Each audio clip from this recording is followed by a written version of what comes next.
Hi అండి, welcome to Vaishu వంటిల్లు. Popcorns అంటే ఇష్టపడిన వాళ్ళు ఎవరుంటారు? అదే పాప్కార్న్ని ఈరోజు నేను కాస్త వెరైటీగా చేసి చూపిస్తాను. ముందుగా స్టవ్ పైన ప్యాన్ పెట్టి దాన్ని వేడి చేసుకోవాలి. అందులో ఒక గ్లాస్ పాప్కార్న్ సీడ్స్ని వేసుకోవాలి. అంటే మొక్కజొన్న గింజల్ని వేసుకోవాలి.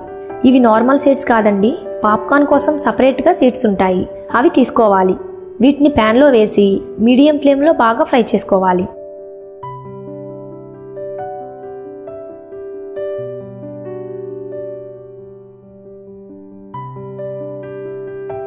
బాగా రోస్ట్ చేసిన తర్వాత ఇందులోకి 4-5 టేబుల్ స్పూన్ల ఆయిల్ని వేసుకోవాలి. అలాగే కాస్త ఉప్పు వేసుకోవాలి. ఇందులో వేసిన ఆయిల్, ఉప్పు ఈ సీడ్స్కి బాగా కోట్ అయ్యేలా కలుపుకోవాలి. ఇప్పుడు ఈ ప్యాన్ పైన మూత పెట్టి వీటిని హై ఫ్లేమ్లో పాప్ చేసుకోవాలి. పాప్కార్న్ సీడ్స్ పాప్కార్న్లా మారుతున్న టైంలో మనం మూత పెట్టకపోతే అవన్నీ కూడా బయటకు వచ్చేస్తాయి. కాబట్టి తప్పకుండా మూత పెట్టాలి. మనం వేసిన సీడ్స్ ఎంత బాగా పాప్ అవుతూ పాప్కార్న్లా మారుతున్నాయో చూడండి. మధ్య మధ్యలో ప్యాన్ని ఇలా కదుపుతూ ఉండాలి, లేకపోతే కొన్ని సీడ్స్ పాప్కార్న్లా మారకుండా అలాగే ఉండిపోతాయి.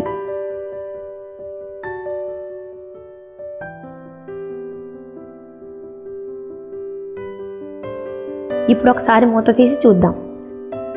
ఇక్కడ దాదాపుగా అన్ని సీడ్స్ కూడా పాప్కార్న్లా మారిపోయాయి. వీటిని ఒక బౌల్లోకి తీసుకుందాం.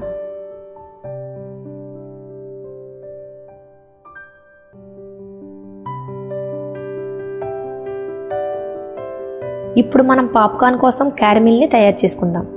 దానికోసం ఒక ప్యాన్ని స్టవ్ మీద పెట్టి అందులోకి సగం గ్లాస్ పంచదారని తీసుకోవాలి. అంటే పాప్కార్న్స్ ఒక గ్లాస్ తీసుకున్నాం కదా, అలాగే పంచదార సగం తీసుకోవాలి.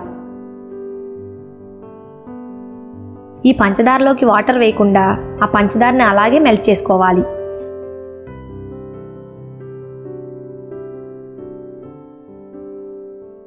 ఇక్కడ చూడండి, ప్యాన్ వేడవుతూ ఉంటే పంచదార దానికదే మెల్ట్ అవుతోంది.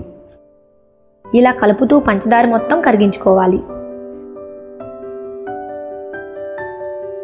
ఇప్పుడు ఇందులోకి 1/2 కప్పు వెన్నని వేసుకోవాలి. వెన్నని ఇలా క్యారమిల్లో బాగా మిక్స్ చేసుకోవాలి.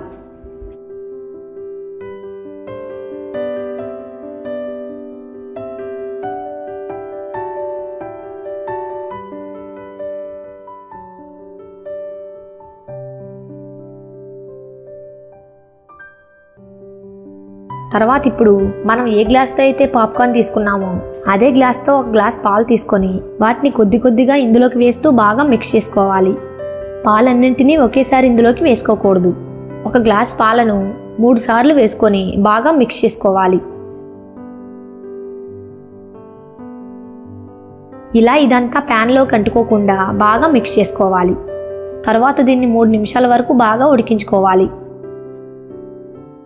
చూడండి ఎంత చిక్కగా మంచి క్యారమిల్ తయారైందో. దీన్ని మనం ముందుగా వేసి పెట్టుకున్న పాప్కార్న్ బౌల్లోకి వేసుకోవాలి.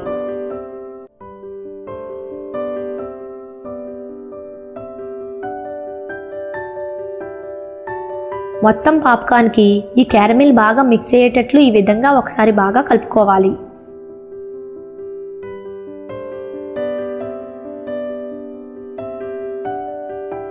అంతే, ఎంతో టేస్టీగా డెలీషియస్గా ఉండే పాప్కార్న్ రెడీ అయినట్లే.